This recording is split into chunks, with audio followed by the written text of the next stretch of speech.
생명의 삶 6월호가 나왔습니다. 생명의 삶 6월호 구입하셔서 또 큐티 하시고 또 순 예배 하시기 바랍니다. 창세기 4장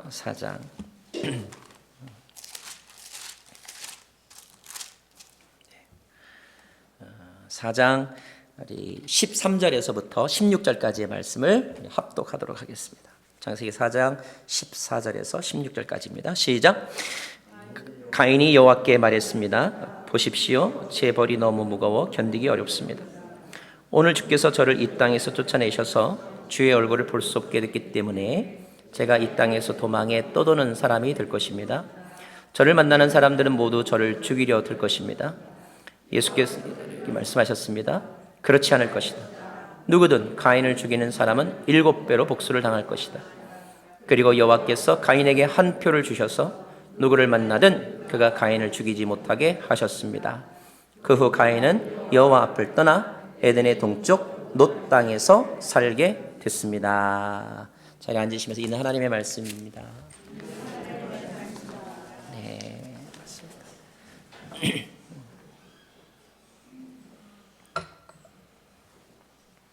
제가 아는 한 분은 이제 미국 생활을 하신 지 거의 20년 가까이 되십니다. 캘리포니아에 사시는데요. 한국을 떠난 지 오래 되었습니다. 하지만 그 기간 동안에 한 번도 한국을 방문하신 적이 없으세요. 우리 성도님들 가운데도 10년 넘게 모국 방문 안 하시거나 또 못 하시는 분들 계시지요. 그러나 대개 이제 부모님이 여기 있고 자녀가 한국에 있는데 이런 경우는 좀 예외적입니다. 그렇게 흔치 않죠. 여름 때가 되면 오히려 자녀들이 부모님을 만나러 미국을 옵니다. 그래서 며칠씩 머무르다가 갑니다. 얼마나 바쁘길래 시간을 낼 수 없을까? 아니면 너무 어려워서 돈이 없어서일까? 그렇지 않습니다. 그분은 굉장히 좋은 집에서 살고 죽을 때까지 먹고 살 만큼의 돈을 가지고 계신 분입니다. 또 은퇴의 나이가 지났기 때문에 지금 당장 뭐 이렇게 일을 하는 것도 없습니다. 그냥 쉬엄쉬엄 오늘은 쉬고 내일은 놀면서 그렇게 사시는 분입니다. 그럼에도 불구하고 그분은 말하기를 미국에 산 지 이렇게 오래되었지만 미국이 이건 고향 같지 않다는 거예요. 그리고 해가 바뀔 때마다 한국에 가고 싶은 마음, 한국에 들어갔으면 하는 그런 마음이 많다는 것입니다. 그런 마음이 있는데 왜 안 가는가? 사실은 그분이 안 가는 게 아니라 못 들어가는 것입니다. 한국에 갈 수 없는, 한국에 들어갈 수 없는 특별한 사연. 그 사연이 뭘까요? 과거 정권 시절에 한국에서 경제적인 이유로 죄를 저지르고 도망쳐 나왔기 때문입니다. 시간이 많이 지났지만 법적으로도 한국에 들어갈 수가 없고 또 자기를 알고 있는 사람들, 자기가 피해를 준 사람들, 그들 때문에도 한국에 갈 수가 없는 그런 생활을 하고 계신 거예요. 그분은 자신의 삶이 떠돌이 생활이라고 말합니다. 그분의 이야기를 가만히 듣다 보면 이런 생각이 들어요. 돈이 다가 아니구나. 또 이제라도 좀 대가를 치르고라도 화해하고 한국에 가면 좋을 텐데 이런 생각이 드는데 그분에게는 뭔가 또 특별한 사정이 있어서 그게 이렇게 쉽지가 않은 것 같아요. 여러분, 안정감이라는 게 뭡니까? 안정감을 느낄 수 있는 첫 번째 조건은 모든 것이 제자리에 있어야 돼요. 있어야 될 자리에 있을 때 비로소 안정감을 느끼게 되어 있습니다. 우리가 남의 집에 가면 새롭고 인테리어도 잘 되어서 더 멋있고 그리고 화려할 수 있을지는 몰라도 그러나 모든 사람들이 여행을 하고 집에 들어가면 뭐라고 말합니까? 아유, 내 집이 제일 좋아 이렇게 말합니다. 왜냐하면 그곳이 익숙한 곳이기도 하거니와 내가 있어야 될 자리이기 때문에 그런 거예요. 스트릿 파킹 해놓고 여러분 코인 왕창 넣어놓은 다음에 일을 보다 보면 잠깐 시간이 오버할 때가 있습니다. 여러분 5분만 지나도 그때부터 집중이 안 됩니다. 마음이 거기가 있어요. 왜요? 내 차가 있어야 될 자리에 있지 아니하면 마음이 불안해지는 것이죠. 집중할 수가 없는 것입니다. 인생도 마찬가지입니다. 있어야 될 자리, 나의 집, 여기를 놔두고 떠나다니는 인생, 그것을 우리가 떠돌이 인생이라고 말할 수 있어요. 방랑자 인생이라고 말할 수 있습니다. 또는 나그네 인생이라고 말할 수 있어요. 이런 인생은 결코 이렇게 행복하지 않습니다. 늘 불안할 수밖에 없는 거죠. 우리는 그와 같은 인간 유형의 모델을 창세기 4장에서 발견하게 되는데 그 사람이 누구냐? 바로 가인입니다. 가인에게 붙여진 닉네임, 최초의 살인자라고 하는 닉네임도 있겠지만 또 다른 닉네임을 붙인다면 가인은 방랑자이다. 가인은 떠돌아다니는 인생의 주인공이다. 이렇게 말할 수가 있어요. 어쩌다가 그가 그렇게 되었을까? 잠깐 복습하면 아담과 하와 사이에서 태어난 첫 번째 생명이 가인이죠. 한 번도 애를 낳아본 적이 없었기 때문에 아담과 하와는 너무 행복했을 거예요. 그죠? 발가락을 보면서 날 닮았네? 너무 좋아했을 거예요. 옹알이를 하는 것을 보면서 막 천재가 났다고 막 소문내고 싶어서 어떻게 참았을까 싶어요. 그죠? 너무나 이쁘고 그리고 귀여운 그 아들. 이 아이들이 자라났습니다. 잘 살아주는 것 같았는데 웬걸요. 가인은 자라나면서 부모의 바람과는 다른 길을 가게 되었죠. 그는 늘 하나님 앞에 예배를 드렸지만 제사를 드렸지만 언제부터인가 제사를 소홀히 여기기 시작했습니다. 정성을 들이지 않았어요. 그리고 형식적인 제사를 드렸습니다. 그러니까 맨날 제사를 드리지만 그냥 맨날 쏘쏘한 거예요. 하나님이 그 제사를 기뻐하시지 않자 가인은 기분이 나빠지기 시작을 했습니다. 그래서 하나님께 화를 냈죠. 그로 인해서 하나님과의 관계가 더 불편해졌습니다. 그때 하나님께서 찾아오셨죠. 그래서 물었습니다. 너 왜 화내니? 이렇게 물으셨습니다. 왜 화를 내냐고 물으셨어요. 그리고 하나님은 가인에게 뭐라고 말씀하셨냐면 잘 생각해봐. 화낼 사람은 네가 아니라 나야. 이렇게 말씀하셨죠. 이건 성경에 없어요. 제가 꾸며낸 말입니다. 자, 화낼 사람은 네가 아니라 나야. 하나님께서 이렇게 말씀하셨어요. 그리고 뭐라고 말씀하셨냐면 한번 따라하겠습니다. 죄가 너를 지배하려고 하나? 너는 죄를 다스려야 한다. 이렇게 말씀하셨어요. 이 말씀은 뭐냐면 가인에게 가인 자신을 돌아볼 수 있는 기회를 주셨고 가인 스스로 그 행동을 고칠 수 있는 기회를 주신 것입니다. 아마 이런 충고를 듣고 나면 아마 한 번쯤은 다 고민할 것 같아요. 그죠? 그리고 자기가 정말 잘못했을까? 이렇게 생각할 수도 있을 것이고 아니면 양심의 가책을 느꼈을 수도 있을 것입니다. 가인도 아마 그런 과정을 거쳤을 것 같아요. 그러나 결과적으로 보면 가인이 보여준 행동 결과를 보면 그는 결코 하나님의 충고를 받아들이지 않았습니다. 행여나 머리로는 깨달았을지는 모르지만 그 깨달음이 가슴으로 가지는 않았던 것 같고 가슴으로 갔는지는 모르겠지만 그의 손과 발로 그 깨달음이 가지는 않았던 것 같아요. 오래전의 일인데요. 한 성도님이 저에게 찾아왔어요. 그는 교회를 다니면서 언제부턴가 재미가 없어졌어요. 어떤 성도님과의 관계가 너무 불편해졌기 시작했기 때문이었습니다. 그 불편한 마음이 이렇게 어느 정도 지나다가 이렇게 풀렸으면 참 좋았는데 이게 또 쌓이고 또 이렇게 확대되면서 이분은 드디어 어떤 결심을 했냐면 교회를 옮겨야 되겠구나. 쉽지 않은 결정을 하셨어요.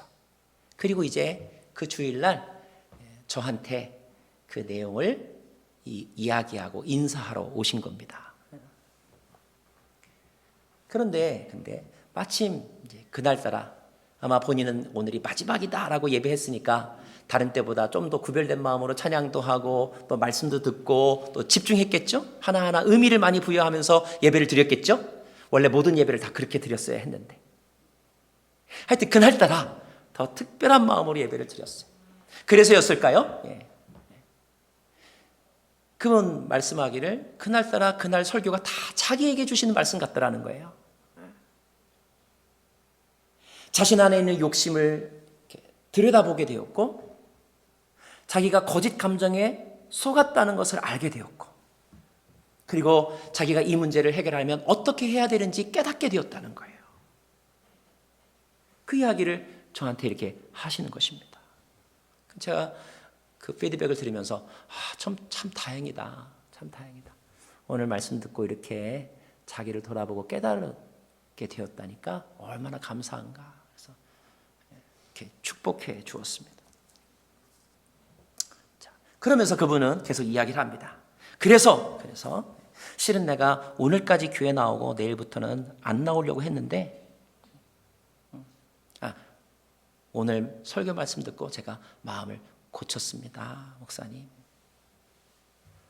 이렇게 말했으면 얼마나 좋았겠어요. 근데 이렇게 말하지 않으셨어요. 그 앞에까지는 똑같이 말씀하시고 나서 그 다음에 이분이 이렇게 말씀하셨어요. 근데 목사님, 그래도 저 딴 데 갈래요. 힘들어 못 다니겠어요. 자신의 죄를 돌아보았고, 자기가 스스로의 거짓 감정에 속았고, 그리고 어떻게 하면 이 문제가 풀릴 수 있는지 깨달음을 얻게 되었다고, 은혜를 많이 받았다고 얘기하고 나서, 근데 목사님, 그래도 전 힘들어서 못 다니겠어요. 제가 너무 혼란스러웠어요.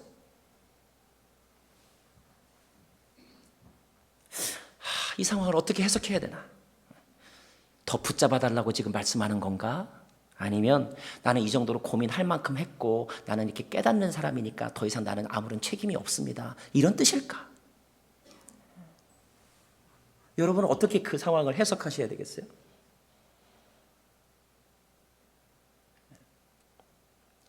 제 마음속에 이런 생각이 들었습니다. 사람이 아는 것하고 행동하는 것은 다르구나. 우리의 감정과 우리의 의지는 다르구나. 한번 내 마음에 정한 것을 바꾼다는 것은 이렇게 힘들구나.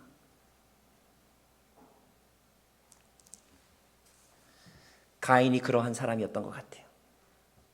가인, 하나님이 그에게 나타나셔서 너 왜 화났니?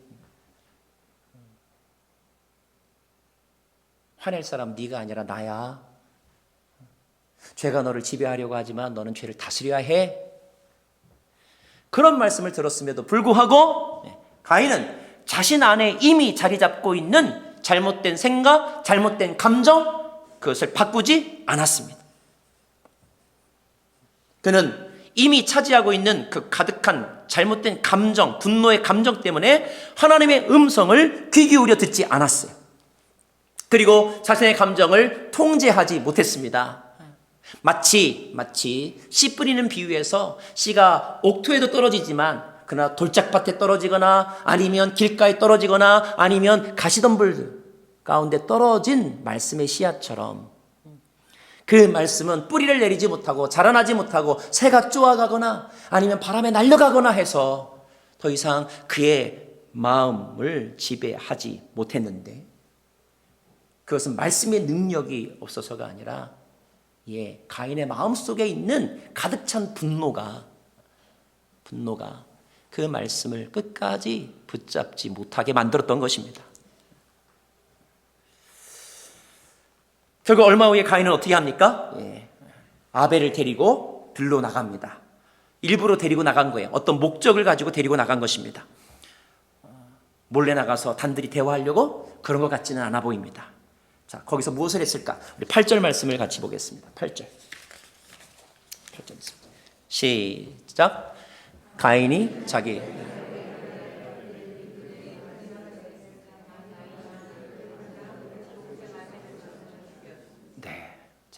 가인은 아벨을 죽이기 위해서 들로 데리고 나간 것입니다. 왜 들이었을까요?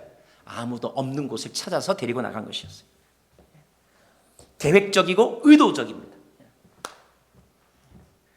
충동적으로 분노를 표출하는 때가 있는가 하면 시간이 지나도 그 분노를 해소하지 못하면 그 다음부터 뭡니까? 의도적이고 계획적이고 교묘하게 그 감정을 해소하려고 하는 속성이 누구에게나 있다는 것이에요. 아니, 사단은 그렇게 인간을 지배한다는 것입니다. 결국 우리가 잘 아는 대로 가인은 최초의 살인자가 되었습니다. 자, 우리가 던져야 될 질문은 이것입니다. 왜 우리는 하지 말아야 될 일을 알면서도 잘못을 저지르는가? 왜 우리는 그러면 안 되는 줄 알아 라고 말까지 하면서도 그러나 여전히 그 일을 하고 있는가 하는 거예요. 우리는 이 모습에서 몇 가지 사실을 하나까지 깨닫습니다. 첫째는 무엇이냐면, 첫째는 이거예요. 그만큼 죄의 힘이 강하다는 것입니다. 여러분. 인간의 악함보다 죄의 파워를 우리가 먼저 인정해야 합니다. 우리는 끊임없이 결심합니다. 중독을 끊어야지. 잘못된 습관 고쳐야지. 나쁜 마음 갖지 말아야지. 그러나 어느샌가 우리는 다시 술과 담배에 손을 뻗고 있습니다. 하나님과의 약속 시간에 또 반복하여 늦습니다. 다른 사람에 대하여 또 불평합니다. 왜 그럴까요? 우리의 의지보다 사단의 파워가 더 강력하기 때문입니다. 그 사단이 우리의 마음을 지배하려고 하기 때문이에요. 어떤 마음을 이용해서 우리를 지배하는가? 자기중심적인 마음. 바로 이기심입니다. 이기심. 내가 중요하다는 거예요. 내 생각, 내 사정, 내 감정, 내 자존심, 내가 입이 내린 결정, 이게 중요하다는 것입니다. 그래서 바꿀 수 없다는 거예요. 강력한 이기심, 강력한 자기 보호 본능, 이것을 이용하여 사단이 우리의 길을 잘못 들어가게 만들고 그 길에서 돌아오지 못하게 만드는 것입니다. 또 한 가지 여기서 깨달을 수 있는 것이 있어요. 뭐냐면 갈수록 인간의 타락이 더욱더 심해졌다는 것이죠. 여러분이 보시기에 이 세상은 시간이 지나면 지날수록 더 아름다워지고 선해지나요? 아니면 시간이 지날수록 더 악해지나요? 편리해지는지는 모르지만 도덕적으로는 더 악해지는 것 같습니다. 한국에 혹시 대중 화장실 가보신 적이 오래되셨죠? 화장실에 가면요, 눈높이에 붙어있는 광고 스티커가 있습니다. 많은 광고 스티커들이 있는데 그럼 어떤 스티커는 이런 스티커가 있어요. 당신의 장기를 삽니다. 여기서 장기는 돌로 넣는 장기가 아닙니다. 각막, 심장, 우리 몸의 신체의 일부를 산다는 거예요. 원래 장기 이식은 불법입니다. 그럼에도 불구하고 어떤 사람이 돈은 있는데 순번을 기다리기가 너무 답답하면 어떻게든지 그것을 구하려고 그래서 편법을 쓰는 것이 장기를 사는 거죠. 그런 사람들에게 장기를 대주고 돈을 버는 사람들이 있습니다. 그런 브로커가 있어요. 장기 매매도 불법인데 그것을 소개해 주는 사람이 있습니다. 사람들이 더 나가서 어떻게 하는지 아세요? 살아있는 사람을 납치에다가 마취시켜가지고 안구를 빼내고 허파를 빼내고 신장을 빼내가지고 다른 사람의 몸에 심어줍니다. 그리고 돈을 법니다. 심지어 죽이고 그 사람의 가장 중요한 장기를 꺼집어내서 돈 많은 사람을 살려주는 그런 조직이 있습니다. 그런 이야기, 리얼 스토리를 근거로 해서 만든 영화도 있습니다. 인간이 이렇게 악합니다. 인간. 내가 좀 더 살겠다고 살아있는 사람의 장기를 사오라고 하는 사람이 있는가 하면 돈을 벌기 위해서 살아있는 사람을 납치해서 죽여가지고 그 장기를 팔아먹는 사람들이 있습니다. 세상은 이렇게 악해져 가고 있는 것 같아요.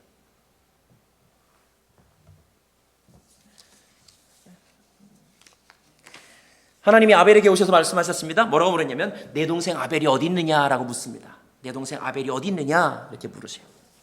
몰라서 묻는 질문이 아니잖아요. 알고 하나님께서 물어보시는 질문이잖아요.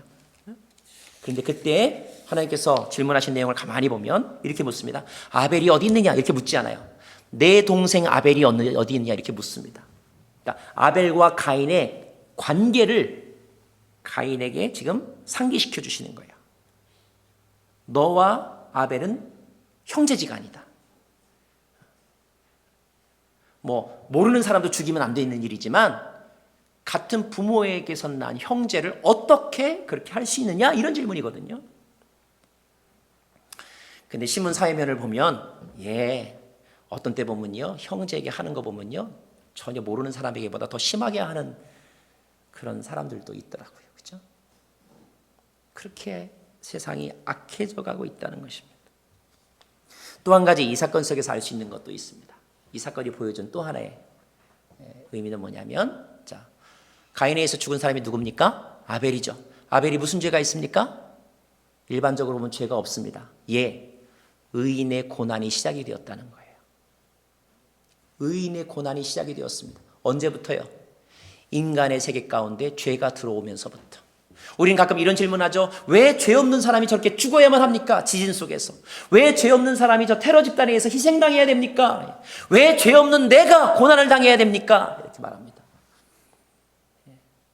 그런데 죄 없는 의인이 고난을 당하기 시작한 것은 아담 이후부터 인간의 세계 가운데 죄가 들어오면서부터 그런 일이 발생했다는 거예요. 오늘도 아마 이 세상 어딘가에서는 너무너무나 사람들이 사랑하고 좋아하고 오래 살았으면 하는 그 사람이 뜻하지 않은 사고나 아니면 뜻하지 않는 어떤 폭력에 의하여서 어쩌면 죽음을 당할지도 모릅니다. 세상이 그렇게 피폐해져 가고 있다는 거예요. 이 모든 것은 다 죄의 결과입니다.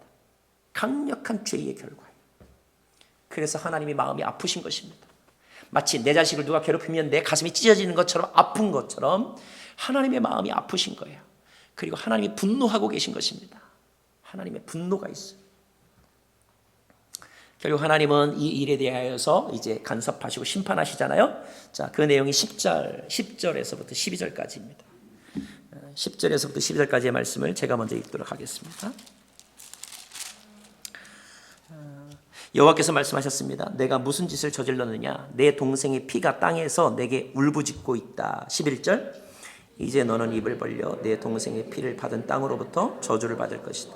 내가 땅을 일고도 다시는 땅이 내게 그 결실을 내주지 않을 것이며 너는 땅으로부터 도망해 떠도는 사람이 될 것이다. 라고 되어 있습니다. 자, 이 말씀 속에서 우리가 알 수 있는 건 하나는 무엇입니까? 자, 하나님은 알고 계셨다는 거예요. 또 누가 알고 있습니까? 하늘이 알고 땅이 알고 있다는 것입니다. 하늘이 알고 땅이 알고 있다는 거예요. 가인은 아무도 모르는 곳에 가서 은밀하게 그 일을 하려고 했지만 이 세상의 주인이시고 아니 계신 곳이 없는 하나님은 알고 계셨고 하늘이 알고 있었고 이 땅이 너의 행위를 지금 증거하고 있다는 것입니다. 여러분 그거 아세요? 여러분의 모든 삶의 흔적은 어딘가에 남아있다는 사실을 아세요? 여러분이 인터넷에 들어갔다 오면 여러분이 들어갔다 나온 흔적이 적어도 50개 이상 인터넷 사이버상에 기록으로 남아있다는 사실을 아세요?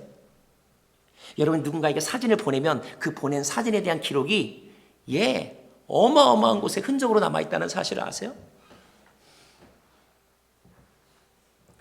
다 드러난다는 것입니다. 오늘 말씀의 첫 번째, 다 드러난다. 그 다음에 또 어떤 말씀입니까? 말씀 보니까 자, 내 동생의 피를 받은 땅으로부터 저주를 받을 것이다 그랬어요. 그래서 내가 땅을 일궈도 땅이 내게 결실을 주지 않을 것이다. 그리고 넌 땅으로부터 도망해 떠도는 사람이 될 것이다 라고 그랬습니다. 여기 그런 표현이 나오죠? 떠도는 사람이 될 것이다. 16절 말씀 같이 읽을까요? 16절 시작. 그 후 가인은 여호와 앞을 떠나 에덴의 동쪽 놋 땅에서 살게 됐습니다. 가인이 떠나서 살게 된 땅은 놋 땅이라고 되어 있는데 여러분 이 놋이라고 하는 말의 원어적인 뜻이 뭐냐면 떠돌아다니다 라는 뜻입니다. 그러니까 다시 말하면 가인은 이제 떠돌아다니는 인생이 되었다. 떠돌아다닌다는 말은 무엇을 포함하는 말인지 아세요? 왜 떠돌아다니겠어요? 한 곳에 오래 살아야지. 한 곳에 오래 살 수 없는. 자, 지금 사는 곳이 영원하지 않고 일시적인 것이기 때문에 떠돌아다닐 수밖에 없다는 뜻입니다. 왜 떠돌아다닐까요? 지금 있는 곳이 너를 환영하지 못하기 때문에 너는 떠돌아다닐 수밖에 없다는 거예요. 떠돌아다니기 때문에 안정적이지 못하는 뜻입니다. 떠돌아다니기 때문에 그것은 다른 말로 하면 목적이 없다는 뜻이에요. 그래서 불안하다는 뜻입니다. 여러분, 인간의 실존은 본질적으로 불안입니다. 불안. 왜 불안한지 아세요? 우리는 떠돌아다니는 존재이기 때문에. 나 이 집에서 벌써 30년째 살고 있는데요. 그런 주거를 얘기하는 것이 아닙니다. 인간의 영혼의 실존은 떠돌아다니는 존재. 그래서 목적도 없고 안정도 없고 환영해 주는 것도 없고 받아주는 것도 없이 떠돌아다니는 존재가 인간입니다. 왜 나를 받아주려는 데가 없는지 아세요, 여러분? 가인이 아벨을 죽였다고 하는 것은 한 사람에 대한 강력한 부정입니다. 한 사람에 대한 강력한 부정이에요. 자, 내가 다른 사람을 누군가를 부정할 때 어느 누구도 나를 받아들이지 않는다는 것입니다.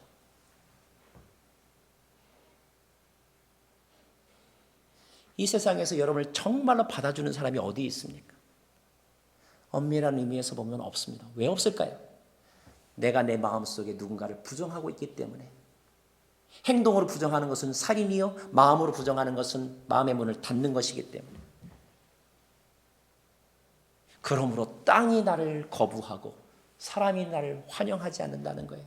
진정한 릴레이션십이 없다는 것입니다. 이게 인간의 실존입니다, 여러분.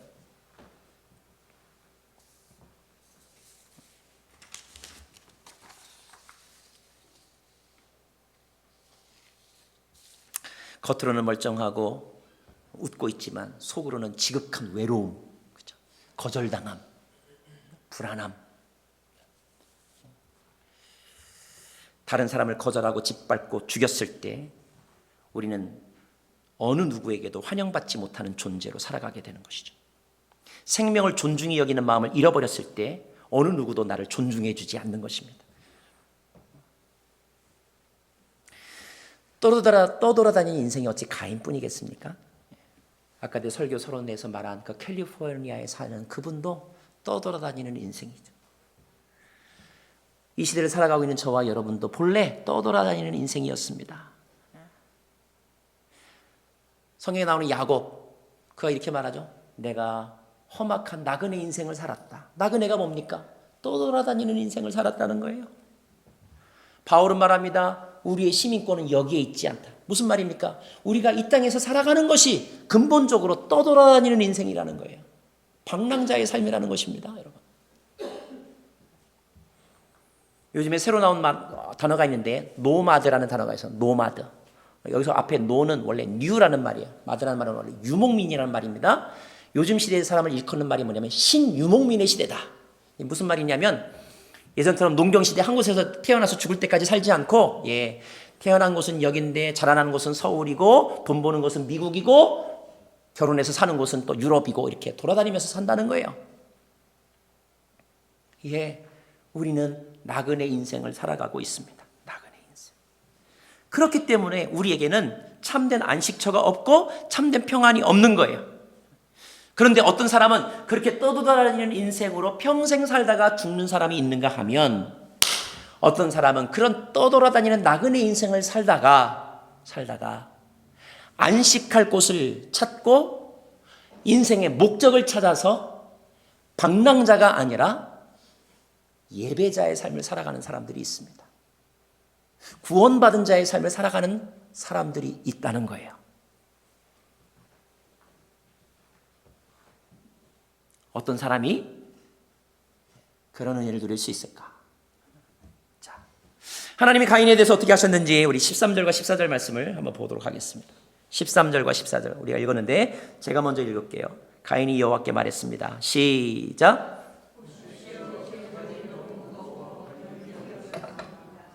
오늘 주께서 저를 이 땅에서 쫓아내 주셔서 주의 얼굴을 볼 수 없게 됐기 때문에 제가 이 땅에서도 도망해 떠도는 사람이 될 것입니다. 저를 만나는 사람만 저를 죽이려고 들 것입니다. 가인은 지금 두 가지가 걱정이 되는데 하나는 나는 이제 떠돌아다니는구나. 또 하나는 사람들이 나를 죽일 것이다. 왜냐하면 내가 누군가를 죽였기 때문에 다른 사람이 나를 죽이려고 할 것이다 라고 하는 공포와 두려움이 있었습니다. 자, 그때 하나님께서 하신 말씀이 15절인데요. 15절 여호와께서 그에게 말씀하셨습니다. 시작. 그렇지 않을 것이다. 누구든 가인을 죽이는 사람은 7배로 복수를 당할 것이다. 그리고 여호와께서 가인에게 한 표를 주셔서 누구를 만나든 그가 가인을 죽이지 못하게 하셨습니다. 보복당할 걸 두려워하는 가인에게 하나님께서 말씀하시기를 아니다. 절대 그런 일은 없다. 절대 그런 일 없다. 어느 누구도 너를 죽일 수 없다. 만약에 누군가가 너를 죽인다면 내가 7배로 갚아주겠다. 여기서 7배라고 하는 것은 손가락 하나 잘랐더니 나머지 7개를 자르겠다, 그런 뜻이 아니고, 성경에서 7은 완전수의 개념이기 때문에 내가 그 일에 대해서 완전하게 심판하겠다, 이런 의미입니다. 자, 여러분, 이것이 가지고 있는 의미가 뭘까요, 여러분? 이 말은 이런 뜻입니다. 가인이 어쩔 수 없어서 죄의 노예가 되어서, 분노의 노예가 되어서 살인을 저질렀습니다. 그렇게 본다면 가인은 똑같이 죽음을 당해야 합니다.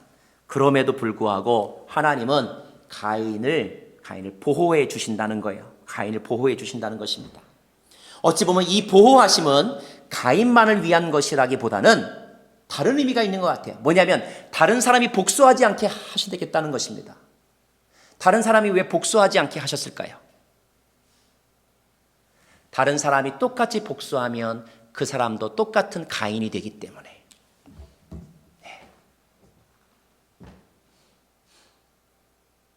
그래서 하나님은 이 가인에 대한 심판을 전적으로 하나님 스스로 하시겠다는 것입니다. 어느 누구도 가인에 대하여 사사로이 심판하지 않게 만드시겠다는 거예요. 가인 자신을 위해서이기도 하고 또 다른 사람이 똑같은 가인이 되는 것을 원치 않으셨기 때문에 오직 하나님만이 생명의 주권자이시기 때문에 하나님이 심판하시겠다는 것입니다. 사실 우리는 누군가에게 당하면 가서 죄로 복수해주고 싶은 마음이 듭니다. 그리고 내가 가서 복수해야 내 속이 시원해질 것 같습니다. 그러나 하나님은 그렇게 하시지 말라는 거예요.